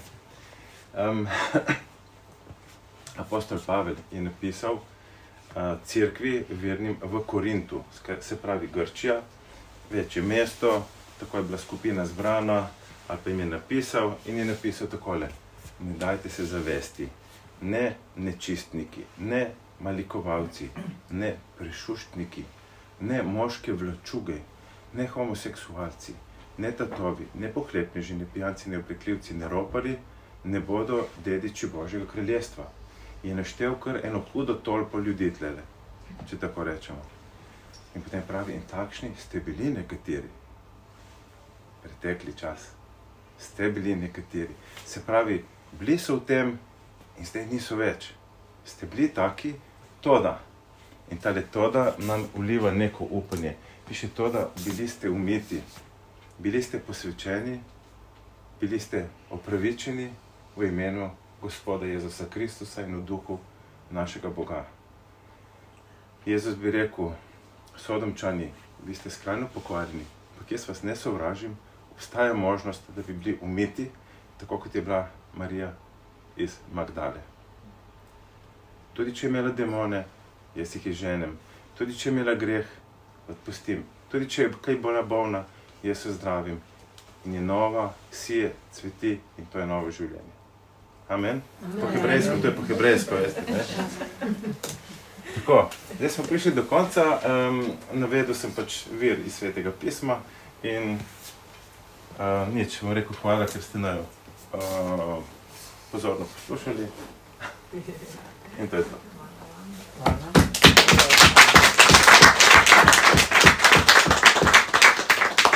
In zdaj bi seveda nadaljevali, če je kakšno zanimivo vprašanje, pa tudi če ni zanimivo, bo postalo. Imamo zdaj, smo predolgi, prekratki, bi še kaj. Pravzaprav, ne vem. Se vam je porodila kakšna ideja ob tem, mogoče ob slikah, smo jih prej videli. Jaz sem o grehu. Je bil Mojzes prvi, ki je določil s pomočjo Boga, kaj so grehi. Ker Ja. za moje znanje od tam izvirajo, kaj so grehi. To pomeni, jih je določil, ne? Mogoče pa eden si druga misli, da so grehi. Bom pa povedal primer, ki je bil zelo krut. Španci so prišli med Inke in Maje in tako naprej, nekje v 14-15 stoletju, in so tam prinesli svoje zakone, ne? Španske, normalno. Ja. to je logika, ne? Ki so si jih določili, so imeli napisane. Ne? In med drugim je tudi v njihovih zakonih piše, da je prepovedano se poročiti s sestro, da je to krvoskrunstvo, ki se kaznuje z smrtjo. Ja. In da je prepovedan bratomor, to meni ne smeš ubivati, ker poprek in podobno, to meni bratov in tako naprej. To je bil španski zakon, ne? To vemo. Ne? Inkovski zakon, ki je bil tudi kar na trdnih temeljih, glede na to, da poznamo njihovo zgodovino, so imeli kar zadevo razdelano, čeprav nekateri so pisali, nekateri niso, kjer so imeli klinopise, so imeli kar trdno zgodbo in v njihovem zakonu je pa bilo, da mora biti, da se poroči z sestro in da ubije brata. Iz pragmatičnih razlogov, da se kraljestvo ne deli. Zdaj pa mene zanima, kaj je tu greh, pa kaj ni greh. Španci so to izkoristili, da so ga sodili po španskih zakonih, ker niso ga upali zadnjega, predzadnjega Inke obsoditi, ker mislim, niti ne obsoditi, ampak kar umoriti, bi rekel, ker je ipak bilo tudi pa toliko milijonov na njegovi strani in so ga šli na sredi trga obsoditi po španskih zakonih. In po španskih zakonih je bil dvakrat mrtev in potem so ga mrtvo hladno obglavili. Kaj je zdaj tu pravica in kaj je? Jaz sem smatral, da je pravica predvsem močnejšega, bolj zvitega, proti mogoče bolj duhovnemu, kot je bil takrat Inka. Dejansko so bili na višji duhovni ravni, ker takrat smo imeli mračni srednji vek in ti, vemo, pustolovci so prišli tja med nek kultiviran narod in so tam po svojih zakonih normalno umorili tega Inka. Zdaj se opravičujemo, to mi nekako šumi po teh vaših razlagah. Jaz gledam recimo to, kot bi rekel, kronologijo, ne, od stvarjenja, pa potem, kar se je dogajalo naprej. Adam, ko je pogrešil, pa Eva, sta takoj vedela, da sta krepko polomila. Ni bilo slučajno nekaj zagrizla v nek sadež in pol nekaj bilo tam. On je vedel, kaj naredil, ker so bile posledice tako hude, da jaz sem prepričan, da je on vedel, kaj naredil. Se pravi, takrat se je zgrnila tema na njega in na njo in se je spremenilo mnogo hudega. Ne. Pozneje je bila takoj, on se je skril pred Bogom in Bog mu je rekel, kje si in tako naprej. In potem mu je Bog priskrbel neko pokrivalo iz kože, da je nekako preživel, kri prilita. In jaz pravim, Adam, če ne drugega, je povedal naprej svojim otrokom, kaj je recept in so to obnavljali. Vemo za Abela, da je prinesel in tako naprej. To je bilo, kolikor je bilo spoznanja, še danega, tako bi rekel, direktno tem očakom. Po potopu je samo 8 pravičnih se je rešilo, Noe in pač 3 sinovi. Te so dali naprej tole. Potem so prišli, ta skupinica, tam je bil prej časovnica, do Babilona. Se rekel, gremo zdaj mi se nekaj narediti do nebes, bomo mi sami sebi Bog. In ta napuh se je potem razširil tudi vse okoli, z njimi v red, bi rekel. Ne. Piše, da je Gospod pomešal jezike in je zanimivo danes poslušati te študije, kje so izsledili točno tele skupine in tako. Ne. In seveda, ta isto, kako bi rekel, malikovanje se je razneslo okoli. Naprimer,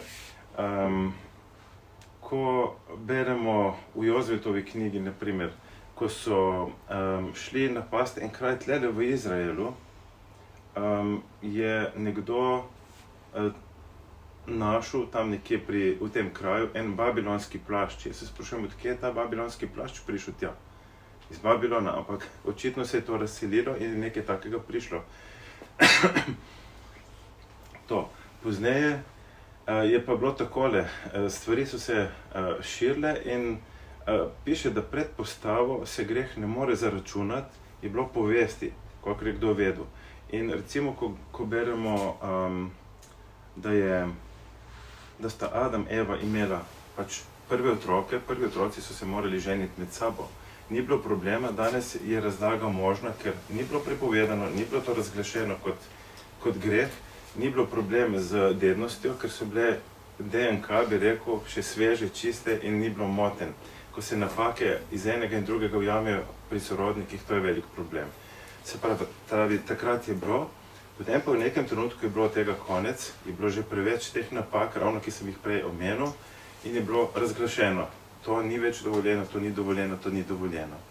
In potem, ko je Bog razglasil na Sinaju, postavil in vse te zakone, je bilo rečeno, in druga ljudstva bodo videli, kako dobre zakone imate, in tako so bili postavljeni. Zdaj, kaj je kdo kje drugje postavil, še v tistem času so bili tudi druga ljudstva, ki so imeli še svoje zakone, gotovo. Tam bo sodba nekako drugačna, ko pa je poznano, kaj je zakon, kaj je žrtev, kaj je potrebno narediti, takrat to velja. Razmišljava skupaj, ne? Ja, mislim, Ja, ja. Ne, jaz sem pač čital svoje, pa razmišljal. Pa. Ja. Hvala lepa, ja, super. Piše postava, zakon je bil dan po Mojzesu, takrat je bilo zato, da se je vedelo, kaj je greh, zdaj je napisano, zdaj se ve. Ne? Ampak, ko se je napisalo, se je izkazalo tudi, da ljudje nismo zmožni tega v celoti izpolniti. Jaz sem rekel, zmeraj bom pazil, ko bom speljeval skozi križišče, pa se je vseeno zgodilo, imam 3 kazenske točke. Pa pri vsem trudu, pa pri vsem, kar rečeš, hočem paziti. Pa nimam slabe vesti, ampak kriv sem vseeno. Je zapisal. Ne. Ampak postava je prišla po Mojzesu, po Jezusu pa je prišla milost. In tukaj je zdaj prelomnica. Se pravi, ta zakon je Jezus izpolnil, rekel, gledaj, jaz sem izpolnil, jaz sem zdaj dovolj kompetenten. Kot prvo sem bil ta pravi človek, zdaj, ko sem bil med vami, sem izpolnil vse, kar je pisano v zakonu in sem kompetenten, da sem popolna žrtev in tudi hočem biti popolna žrtev in je bil žrtev. In če pogledamo skozi celo to zgodbo, piše, Abraham je poklical, Abraham je bil prvi, ki je zares veroval Bogu. To je bilo nasprotno, kar je naredil Adam. Adam je začel dvomiti, Abraham je pa zdaj rekel, verujem. Pa če je tema pokrivala zemljo, zdaj je prišla malo svetlobe na komunikaciji Abraham pa Bog. In potem je rekel, glej, ker si mi zvest, ajde da vidim še temi svojega sina. To je bila slika prihodnosti. In Abraham je šel tako daleč, je rekel, verjamem, da boš ti to obrnil na dobro, bom naredil, kot si rekel, ker ti verjamem. In je vzel svojega sina in skoraj že zamahnil ali pač naredil. Ne. Je bila slika. In potem je rekel, ker pa si mi tako veroval in ker si celo tako daleč šel, glej, zdaj pa, kako bi rekli, kje, zdaj pa vse naredim. Naredim ti narod, kdor bo tebe blagoslovil, bo blagoslovljen, kdor bo tebe preklinjal, bo preklet. Imenujem te za oče množice narodov.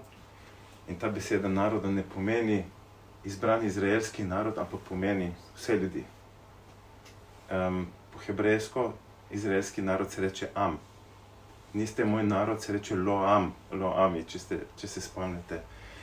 Kadar pa govori o poganih, se pa reče Goj, množina je Gojim. In tukaj piše, te bom naredil za očeta Goj ali Gojim narodov vseh. Se pravi, ko je Abraham veroval Bogu, je odprl vrata vere in vsak, kdor veruje, je prišel pod očeta narodov noter. Tako nekako. Zato, da se je potem res izraelski narod naredil, ki so ga hoteli uničiti, Herod, španska kraljica, Hitler, vsi po vrsti. Dobro, eni zaradi tega, ker se je moral roditi Mesija, eni pa zato, ker se je moralo kaj drugega izpolniti, da se ne bi izpolnilo ponovni prihod in vse te stvari. In to gledamo, to se zares dogaja.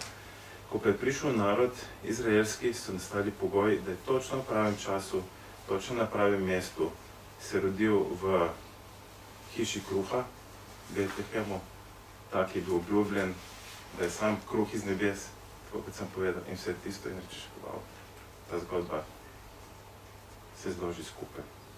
Nisem odgovoril direktno, neposredno. Odgovori se še bo iskali. Ja. A lahko nekaj tudi znam? Ja. Bilo je zanimivo to, ko so se razselili potem ljudje, ko so šli iz Babilona, ko so delali ta babilonski stolp in so se ljudje potem razselili po svetu. In je enkrat to tak biolog zelo dobro razložil, da so tudi ti ljudje lahko imeli, ker je bilo morje dosti nižje, so lahko šli peš do Amerike. In so bile tam neke užine, kjer se je to dalo. Ne? In so oni odnesli to sabo, tisto znanje, oziroma tisto moralo, ki so jo takrat imeli in so jo potem nadaljevali. Ne? Mogoče malo odgovori na to. Na vsak način. To Ja. To jaz o morju nisem slišal, ampak mogoče pa tole pri Gomori bi kdo pomislil, morda so bili kakšni vulkani, pa zato so te kroglice tam. Ni tam nič znanega o kakšnem vulkanskem delovanju.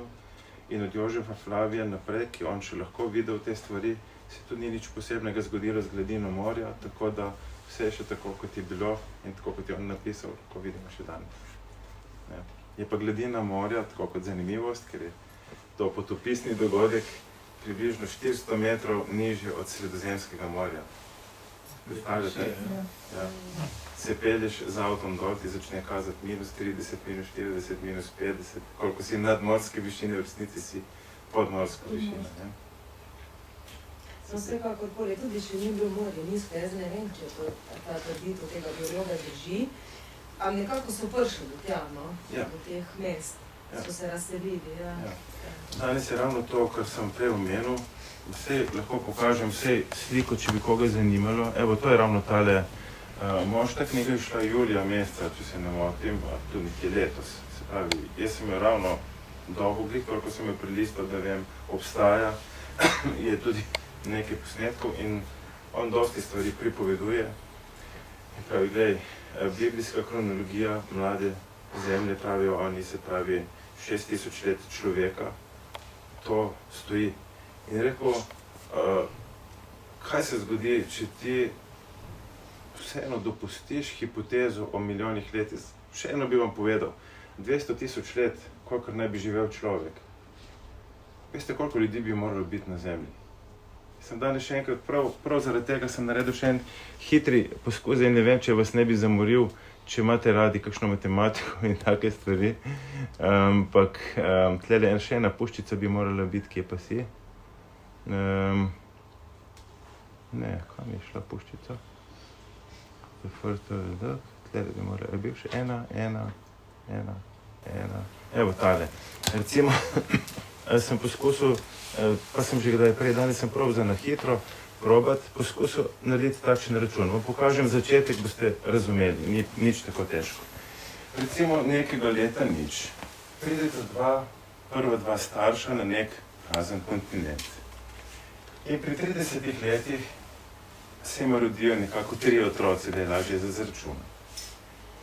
Po 30 letih tudi ona 2 otroka dobita recimo 5 otrok, v resnici tle so neke decimalke, ampak je zaokroženo.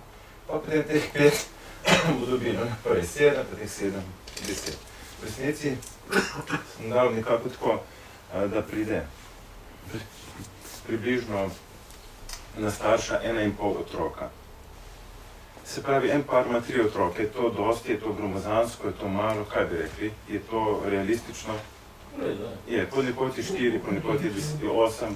Izrael je visoko. Izrael je več, ne? In potem pri 60 letih tale prva 2 umreta, zato teh 5 ostane samo še 3. In tale postopek potem naprej nadaljuješ. Tukaj edino, če vas begajo ene številke, tele spodaj so skrite, ker je skrilo decimalke. Bom pokazal recimo tako, so še neke decimalke, v redu, ma bom dal nazaj, da ne bom motlo. In če tole nadaljuješ, vidiš, da po, ne vem, 270 letih je bilo že rojenih 77, ko so umrli še tisti predniki, teh 4 oziroma teh 3 umrlo, jih je ostalo še toliko. Se pravi, tukaj je naraščanje števila ljudi. In zdaj, nagradno vprašanje, kaj mislite, koliko časa bi bilo potrebno, da se nabere prvi milijonček živečih ljudi? Zelo hitro. Kaj bi bilo to zelo hitro? 5000 let? Prej, po moje. Prej? Probajte. S temi številkami. 1000, bravo. Dober občutek. Če pogledamo naprej, leta 390 in pridemo od tlele, 1 milijon, se pravi 1,0, se pravi 1 milijon pri 1020 letih. Za 20 let si falil, to je 2%. Kaj mislite, če bi vse srečno šlo, nobene poplave, nobene smrti, nobene bolezni, nobene vojne. To smisel. V Ja. bistvu se pa masakrira na polno, ne? Ja, veste kaj, ko imate tako vejo, ki se širi, pogledajte, po kolikem času se, evo recimo po 1000 letih smo prišli na milijon. Kaj mislite, koliko časa, dajmo najprej še toliko, koliko časa je potrebno, da pridemo na prvo milijardo?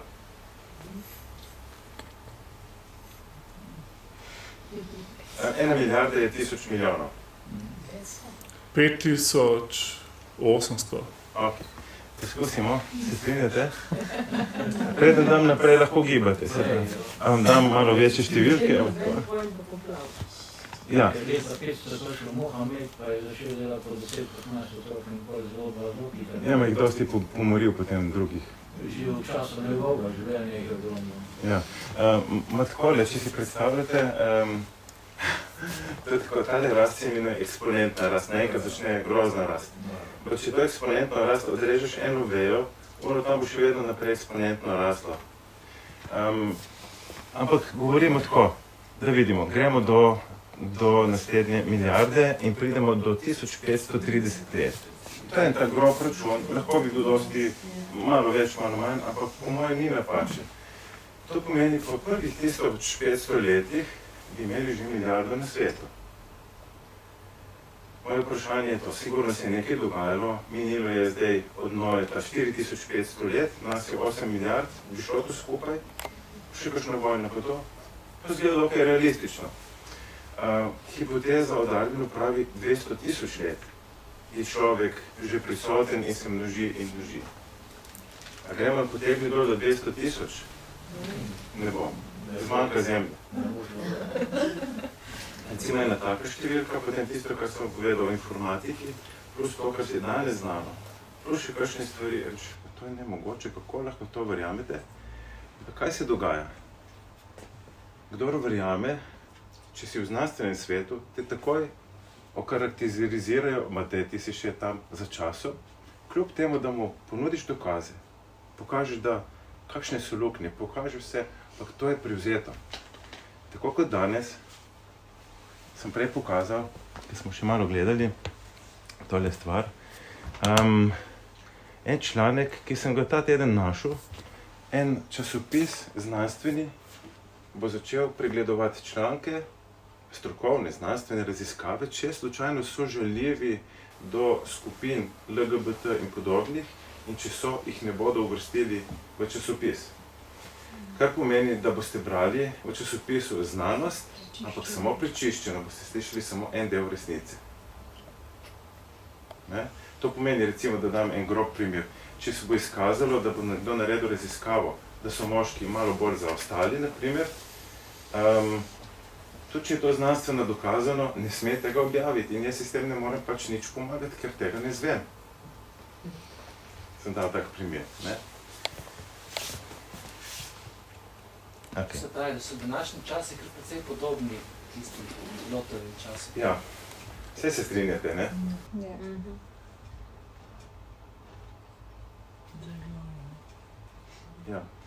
Ja, tukaj pride vprašanje, kaj je resnica, kam naj se obrnemo. Si predstavljate nekoga, sem imel še par takih primerov, ko sem tole zbiral danes tokrat skupaj za to stvar. Vse se je izkazalo, se hitro izkaže, ko govoriš o sodomi, prideš na to istospolne aktivnosti, ali kako ne rečem. In danes, če pogledate, če boš kaj rekel, si že malo čuden, ampak kje je resnica? Daj povej mi, kaj je prav, kaj je res, ne kaj je mnenje naše, da se mi dogovorimo. Ker če se bomo samo mi dogovorili, se bomo zmenili ono, kar bo nam pasalo. Bomo rekli, to uzakonimo, super. Ampak, kot sem rekel, če slučajno smo uzakonili greh, potem bomo posledice želi samodejno posebej, bojo prišli sami. In našel sem eno vprašanje, koliko spolov obstaja danes? 112. 112. Eden se kliče votel spol, eden se kliče spremenljiv spol, ko si v družbi z njim se spremeniš v to, ko si v družbi z njo, se spremeniš v to je dvospolno in imaš kombinacij, te rečeš, pa kaj ste, resni? V Tori jih je 6. Kje v? V Tori. Povejte jih. Jaz sem to, gledajte, jaz sem povedala, kar sem pravzaprav v eni vdaji res nisem poslušala. Pa gledajte, Tora ima Ja. prvo To knjigo, mogoče vi veste. drugo poglavje piše v začetku, je Bog ustvaril koga že? Moškega in žensko. Moškega in žensko. Ja, To je tako enostavno, tako dobro, ko poslušamo znanstvene razprave. Evo, namig. Prisluhnite, je raziskovalka z imenom Caroline Leaf, vrhunska znanstvenica za področje možganov in razuma, mind in pa brain, rečejo po angleško. In pravi, tako kot smo mi narejeni, možgani, to je genialno. Ko poslušaš, kako smo narejeni, pravi, točno smo tako narejeni, kot piše po Božji besedi, po Svetem pismu. In piše, da če mi fokusirano razmišljamo dobre stvari, ali pa bom začel slabe stvari, se nam to tudi pozna v možganih, v zapisu, začne izraščati neke stvari in izrastejo v neki grdi obliki in tista izraščena stvar nam pomaga, da še naprej grdo razmišljamo in se nas to prime in postanemo zasvojeni s tem grdim razmišljanjem. Razmišljajte recimo o jezi. Zmeraj tako razmišljam, potem ko bo katerakoli nova situacija, bom zmeraj tako že navajen razmišljati. Ampak potem prije dobri del in pravi, ampak, in to je pa razvila metodo, ki jo preizkusila in ji deluje, ampak če pa ti to veš in da ti fokusirano razmišljaš dobro, potem se bo tudi tisto grda slika se bo razgradila v možganih in se bo razgradila v dobro, kar pomeni, da ko boš naslednjič prišel do te situacije, boš reagiral že blago in že tvoji možgani ti bojo pri tem pomagali, ker bo to zapisano. In pravi, tako kot piše, imejte v mislih, kar je dobro, ne iščite, ne poravnavajte sami, ne jezite se in tako naprej, tako kot piše. Tako da rečeš, wow, super, in še mnoge druge stvari, detajlov ogromno. Mogoče tako za ilustracijo. Ženska je 20-30 let v teh raziskavah, je napisala ogromno člankov, ima ekipo, ne vem, 20-30 raziskovalcev, glavno top od top. Ampak je virna od začetka že, od mladosti in tole ji odlično gre skupaj, ker ima to ozadje od zadaj. In reče, mi smo narejeni, mi smo ustvarjeni, nismo se razvili, mi smo ustvarjeni tako pa tako pa tako. In to gre skupaj. En biolog je rekel nekoč, dokler mi blodimo s tem evolucijsko idejo, je naša biologija se zatrla in nima razvoja več naprej. Iščemo samo tako, ampak ni, kako bi rekel, reda, klasifikacije, ni tega, zato ker skozi visimo na tem razvojni ideji in smo v temi, kako se reče, v slepi ulici. Če ti pa se ujema, da stojiš na tem, potem je vsaka tehnična, biološka, sociološka disciplina utemeljena na pravi smeri, lahko pričakuješ razvoj. Thomas Mann se je zelo trudil, a ne? Thomas Mann se je zelo trudil, zelo ga je to mučilo. K sreči je imel razumevajočo ženo. Hočem reči, da to je en tak velik problem, ne da bi ga jaz lahko poznala ali pa da bi se zdaj nekaj opredeljevala, ampak ti praktični življenjski primeri so zelo tragični, a ne? Ja, zdaj lahko kakšnega poveste? Thomas Mann, ne, na primer.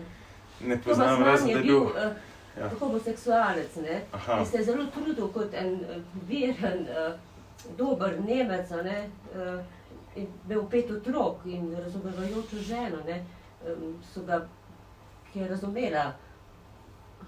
Njegovo drugačnost, kot reče danes. Tako, ja, no, hočem reči, to je en tak primer, ampak takih je verjetno veliko, jaz zdaj tule razmišljam. Ja, veste kaj, takole, ne, danes je trend drugačen, včasih bi rekli, glej, recimo sva bila v Ugandi, tam je uzakonjeno, homoseksualnost ni dovoljena. Tudi, ne vem, bi rekel, napol slačenje na ulicah ni dovoljeno, intimnosti na ulicah ni dovoljeno. Tudi pri nas ni bilo 100 let nazaj, a ne? Ja, tudi tega problema, o katerem govorimo, ni bilo. čim je to zdaj prišlo in bomo rekli, se je uzakonilo, se sprašujem, kaj so naredili vse psihiatrične ustanove, ker so imeli v učbenikih, da to ni v redu in je treba to popravljati. Zdaj naenkrat to je v redu in je treba to spodbujati ali kaj. Se pravi, so morali svoje učbenike, svoje znanost obrniti ali kaj. No, tole, ne. Ampak seveda, lahko pa si predstavljam, da nekdo bi znal biti v stiski, ker je okolica taka, ker te to razlagajo, da si drugačen in pravim, ljudje se grejo celo operirati, ker si hoče menjavati spol in podobno in nekdo omenja, ne pišejo o tragičnih zgodbah, ki sledijo iz tega ven. Mi o tem nič ne vemo. Mi slišimo samo eno plat, zato ker je ena smer poudarjena, ne. In jaz bi rekel tako, recimo, je bil primer, dobro, tam, to je bolj vprašanje tega, da se nekdo počuti, da bi se jaz počutil ženska, ne. In potem imajo take smešne situacije, gled, če se vam jaz predstavim kot ženska, kaj bi mi rekli, ne. In najprej se naredijo tolerantne reči, ma gled, če tebi to paše, pač v redu, ne, bi rekel, dobro, pa naj bo, ne. Pa bi rekel, kaj pa če se ti predstavim kot črnka, recimo, bi bilo v redu. In pa greš naprej, kaj če bi se ti predstavil kot 10-letna črnka. In prideš v take neumnosti, da ne moreš iz njih ven zlesti. Pa se vsi nasmehnejo. Zadnjič je bilo, ko so sprejemali kandidatko za vrhovno sodnico v Ameriki, ena temna polta, so prišli tako daleč, da je nekdo vprašal, dobro, če boste razsojali med moškimi in ženskami, tako prosim, povejte, kaj razumete pod pojmom ženska. Glejte, nisem pristojna, nisem biolog, nisem strokovnjak za biologijo, tako da, glejte, ni hotela in ni odgovorila. In ona bo sodila med ženskami in moškimi in ostalimi. In ne ve povedati, kaj je ženska. To je na internetu. Kaj je recept? Jaz bi rekel, vzamo priročnik za uporabo človeka. Jaz verjamem, da to si Sveto pismo. In ko rečeš, moža in ženo, on ni ustvaril nekoga, ki krade, ampak ko vidi, da krade, popravi. Odpravi to, uredi, da si super. Se pravi, če je nek odklon, jaz vem, da je to zdaj pogumno tole govoriti, da lahko že zunaj nekdo pride in reče, ne vem kaj, sej čutite, da je taka atmosfera v družbi. Lahko prišel eden, pa začne nekaj takega. Ampak bi rekel, glej, recept je tam napisan. Eni ste bili taki, ampak niste več. In ste dobili nazaj svojo pravo identiteto in ste bili osvobojeni, rešeni in ste pričevali o tem in ste. In imamo primere, ko so bili osvobojeni in slišiš njihovo pričevanje, rečeš, hvala Bogu, je rešitev. Ne? Veliko je takih pričevanj na YouTubu, se tudi da slišati. Ja. Ja. Jaz sem enkrat slišal samo eno skupino, jih je bilo 10 stalo na odru, pa vsak povedal in so bili čudoviti ljudje. Kar ne pomeni, da kdo drugi ni, ampak to je sprememba, ki reče, zdaj sem spet jaz, ta pravi jaz, tako kot sem bil narejen. Sej to je demonsko delovanje v takih ljudeh, ne? Težko je ljudem to reči, Ja, vem, ki ne priznajo, da se to sploh obstaja. Mi imamo čudovit primer Marija Magdalena, ki piše, da je bila osvobojena in potem je bila sigurno cvetoča roža, da tako rečemo, ne? In problem je, kjer ne priznaš, da je Bog, kjer ne priznaš, da obstaja duhovni svet, bojo raje vzeli kemijo, tablete, bojo vzeli operacijo, kaj odrezali, kaj prišili, da bi naredili stvari v redu, ampak duhovni stvari se ne more zdraviti z fizičnim. Se strinjamo, ne? In težje jih je dokazati, ne, kot fizične, ja. Tako za neverne Tomaže. Ja. Zato je dal tudi Bog pričevanje, kot je, smo videli, so videli čudeže, so videli osvobojenje, zvečer jih je prišla cela hiša in potem so ga raje poslušali njegovo besedo. In piše, Božja beseda je pa seme, iz katerega se lahko rodi potem novo življenje. Ne. No. Nekje moramo končati. Kaj zaključimo? Hvala, ste bili prav prijetni. Upam, da res, da vas nisem Hvala. Hvala.